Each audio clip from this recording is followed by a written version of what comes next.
السلام علیکم ناظرین ایک بد تہذیب اور بدبخت مسلک ایسا بھی ہے کہ جن کا دین ہی نبی پاک صلی اللہ تعالی علیہ وسلم کے صحابہ اور آپ کے ازواج مطہرات کی کردار کشی کرنا ہے۔ تو ایسے ہی ایک بدبخت سے سنی خاتون نے یہ سوال کیا کہ آپ کے باقول آپ کے مذہب کے مطابق اگر نبی پاک صلی اللہ تعالی علیہ وسلم کی بیویوں میں سے سیدہ عائشہ اور سیدہ حفصہ رضی اللہ تعالی عنہما اچھی نہیں تھی تو نبی پاک صلی اللہ تعالی علیہ وسلم نے انہیں طلاق کیوں نہ دے دی؟ تو اس کے جواب میں اس نے دو باتیں بیان کی تھیں، جن میں سے ایک بات کا جواب تفصیل کے ساتھ ہم اس سے پہلی ویڈیو میں دے چکے ہیں۔ اگر آپ نے وہ ویڈیو نہیں دیکھی تو آپ اس لنک کے اوپر جا کر دیکھ سکتے ہیں۔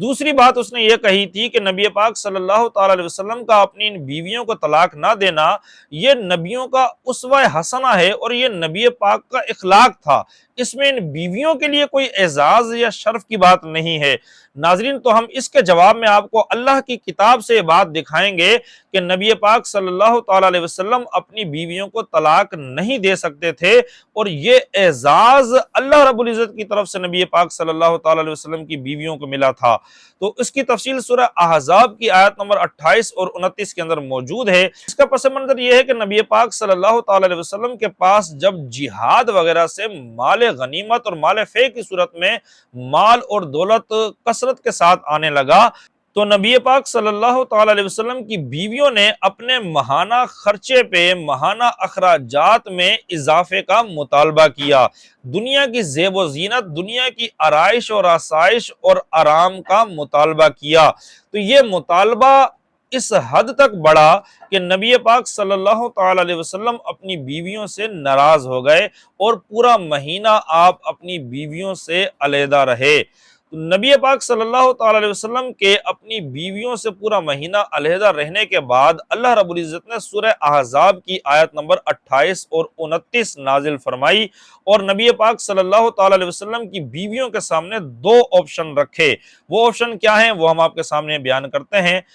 اس سے پہلے میں آپ کو یہ بات بتاتا چلوں کہ نبی پاک صلی اللہ تعالی علیہ وسلم کی بیویوں کا ماہانہ خرچے میں اضافے کا مطالبہ کرنا یہ کوئی بری بات نہیں تھی، یہ ایک فطرتی عمل ہے، یہ انسان کی فطرت میں شامل ہے کہ ہر انسان دنیا کی زیب و زینت، آرائش اور آسائش کی طرف رجحان رکھتا ہے، اس کا میلان ہوتا ہے ان چیزوں کی طرف۔ تو نبی پاک صلی اللہ تعالی علیہ وسلم نے اسی بشری تقاضے کے تحت، اسی انسانی فطرت کے تحت نبی پاک صلی اللہ تعالی علیہ وسلم سے اس خرچے کا اور ان چیزوں کا مطالبہ کیا تھا، لیکن اللہ رب العزت نے اس بات کو ناپسند فرمایا اور نبی پاک صلی اللہ تعالی علیہ وسلم کی بیویوں کے سامنے دو آپشن رکھے۔ پہلا آپشن یہ تھا کہ اگر تم دنیا کی زیب و زینت، دنیا کی آرائش و آسائش اور دنیا کا مال و دولت چاہتی ہو تو پھر تمہارا میرے نبی کے گھر میں رہنا مشکل ہو جائے گا، کیونکہ میرے نبی کا تعلق دنیا کے مال و دولت سے اور زیب و زینت سے نہیں ہو سکتا۔ جس کا تعلق میرے نبی کے گھرانے سے ہوگا اس کو زہد و تقوی والی زندگی اختیار کرنا ہوگی۔ تو اگر تم دنیا کا مال و دولت چاہتی ہو تو پھر آؤ، میرا نبی تمہیں دنیا کا مال و دولت دے کر، دنیا کی آسائشیں دے کر تمہیں طلاق دے دے گا، کیونکہ اگر تم دنیا چاہتی ہو تو پھر میرے نبی کے گھرانے سے تمہارا تعلق قائم نہیں رہ سکے گا۔ اور اگر دوسرا آپشن یہ ہے، اور اگر تم اللہ اور اس کے رسول کو اختیار کرتی ہو اور آخرت کے دن کو اختیار کرتی ہو تو پھر تمہیں دنیا کی زیب و زینت سے صرف نظر کرنا ہوگا، زہد و تقوی والی زندگی گزارنی ہوگی، تو اس کے بدلے میں اللہ رب العزت نے تمہارے لیے آخرت میں بڑا اجر تیار کر رکھا ہے، بہت زیادہ نعمتیں اور جنت کی نعمتیں تیار کر رکھی ہیں۔ تو نبی پاک صلی اللہ تعالی علیہ وسلم نے اللہ کا یہ حکم پڑھ کے اپنی بیویوں کو سنایا اور نبی پاک صلی اللہ تعالی علیہ وسلم کی بیویوں نے اللہ اور اس کے رسول صلی اللہ علیہ وسلم کو اختیار فرمایا۔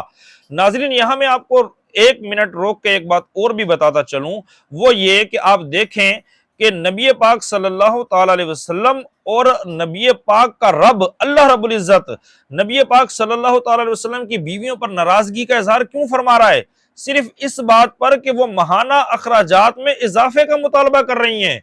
اس بات پر بھی اللہ رب العزت نے ناراضگی کا اظہار فرمایا اور رسول اللہ صلی اللہ تعالی علیہ وسلم نے ناراضگی کا اظہار فرمایا، کیونکہ نبی پاک صلی اللہ تعالی علیہ وسلم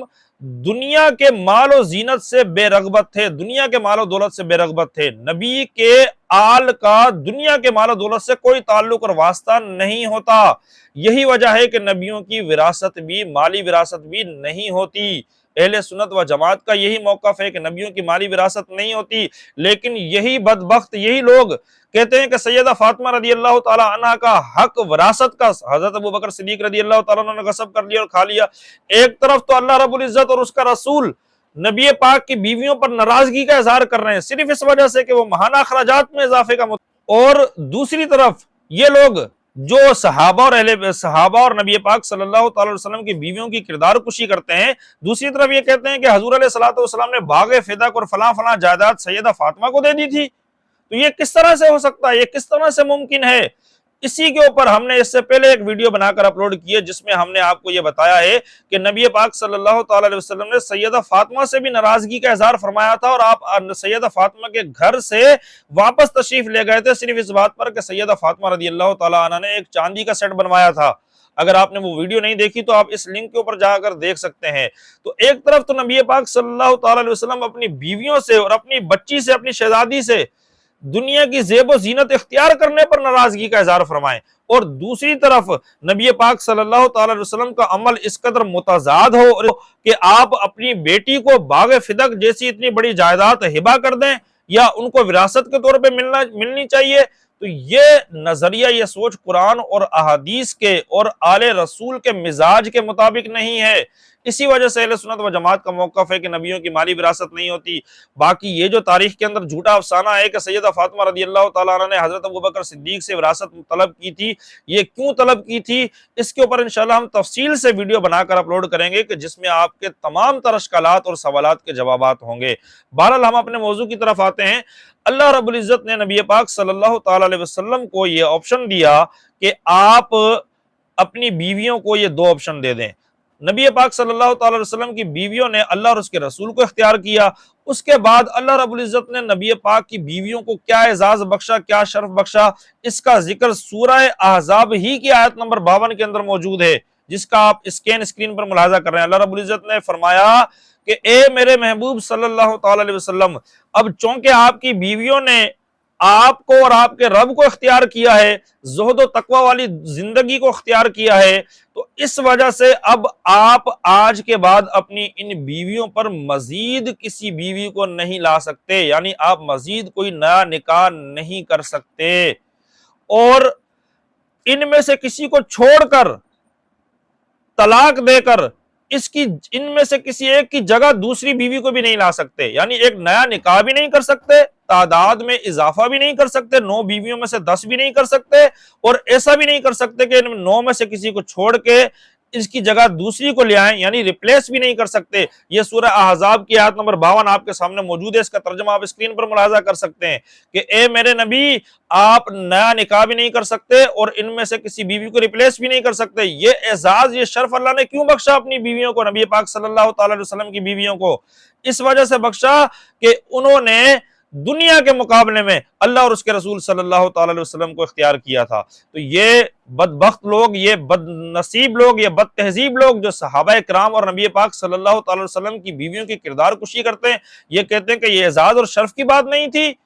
نبی پاک صلی اللہ تعالی علیہ وسلم کا ان کو اپنی بیویوں کا شرف بخشنا ہی ان کے سب سے بڑے اعزاز اور شرف کی بات ہے اور ان کی فضیلت کی بات ہے کہ نگاہ نبوت نے ہزاروں، لاکھوں، بلکہ کروڑوں خواتین میں ان بیویوں کا انتخاب کیا۔ تو نبی پاک صلی اللہ تعالی علیہ وسلم کا اپنی ان بیویوں کو